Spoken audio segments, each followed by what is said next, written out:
Bonsoir et bienvenue dans ce journal du soir sur Télé Liban. Voici les principales informations de ce jour.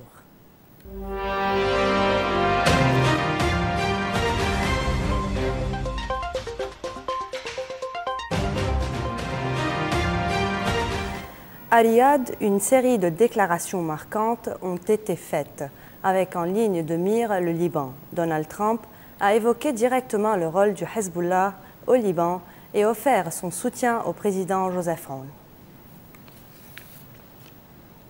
Dans l'histoire du Liban, a déclaré Donald Trump, il a appelé à bâtir un État loin de l'influence du Hezbollah, saluant la possibilité pour le président Joseph Aoun de conduire le pays vers la paix et la prospérité. Le prince héritier Mohammed Ben Salman a pour sa part affirmé son appui à la stabilité du Liban. Il a insisté sur la nécessité de voir l'armement limité aux institutions de l'État libanais uniquement, réaffirmant le soutien du Royaume au processus de stabilisation. L'Institut français du Liban organise la 10e édition de la Nuit des idées à Beyrouth, en partenariat avec Hkili, Abet Beyrouth, placé cette année sous le signe de « Pouvoir agir ».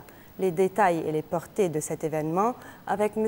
Mathieu Diez, attaché pour le livre et le débat d'idées. La Nuit des idées, c'est un projet qui se déroule non seulement au Liban, mais aussi dans le monde entier. C'est une Nuit des idées qui est adoptée sur un seul et unique thème par tous les instituts français du monde. Donc cet événement, il se déroule dans 100 pays et dans plus de 200 villes. Donc ça a une résonance très particulière à l'échelle mondiale. Le thème de cette année, Pouvoir agir, est le même pour tous les instituts français du monde. On est donc ravis de s'inscrire ici à Beyrouth et au Liban dans cet anniversaire, cette 10e édition, qui prend évidemment une résonance toute particulière dans le Liban d'aujourd'hui. Une soirée qui peut durer plus ou moins longtemps, qui mêle, et c'est ça qui est, je crois, particulièrement intéressant, du débat d'idées avec des grandes figures intellectuelles, des penseurs, des chercheurs, des écrivains, et aussi une composante artistique et culturelle. Donc on a aussi de la musique. Et je crois que ce qui fait la particularité de ce projet, c'est d'être en soirée une nuit de débats, de rencontres, où les acteurs de la société civile interagissent avec des chercheurs en sciences humaines, où on interroge les grands débats de la société actuelle.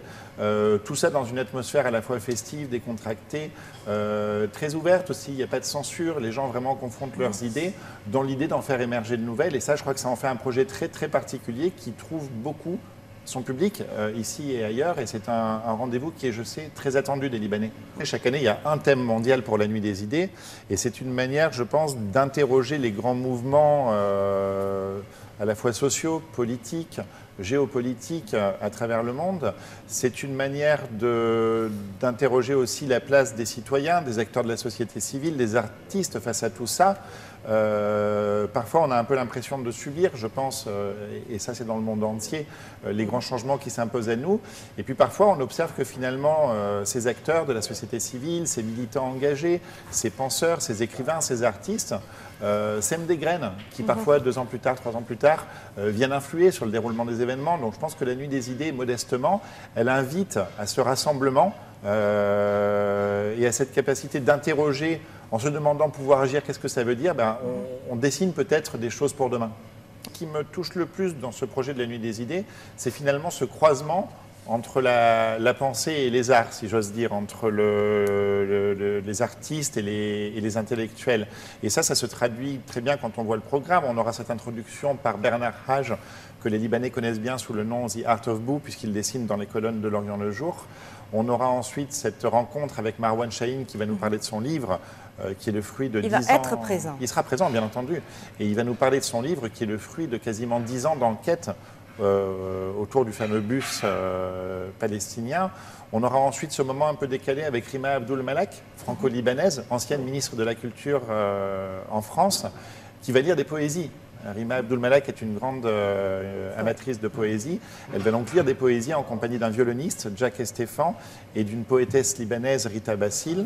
Et tout ça va précéder ce grand débat entre Pierre Aski, qui est le chroniqueur géopolitique de France Inter, et Dominique Hédé, romancière et essayiste bien connue des Libanais. Quand on observe ce qui s'est passé, je pense, les années récentes du Liban, la récente guerre évidemment de l'automne, mais aussi l'avènement d'un nouveau gouvernement qui a des ambitions réformistes et qui peut-être est le fruit d'idées d'il y a quelques années et qui aborde aujourd'hui le Liban de demain et qui questionne tout ça. Oui, je crois qu'en fait, interroger, permettre aussi aux citoyens, aux acteurs, encore une fois, de la société civile, aux jeunes, de s'approprier les débats d'aujourd'hui qui vont, à mon avis, contribuer à dessiner le monde de demain.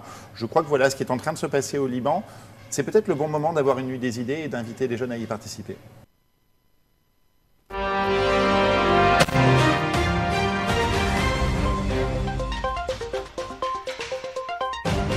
En visite à Riyad, le président américain Donald Trump a rencontré le président syrien Ahmed Shara, à qui il a proposé rien de moins qu'un rapprochement avec Israël en échange de la levée des sanctions économiques contre Damas. L'entretien prévu comme bref a finalement duré plus de 30 minutes. Autour de la table, le prince héritier saoudien Ben Salman et à distance le président turc Erdogan.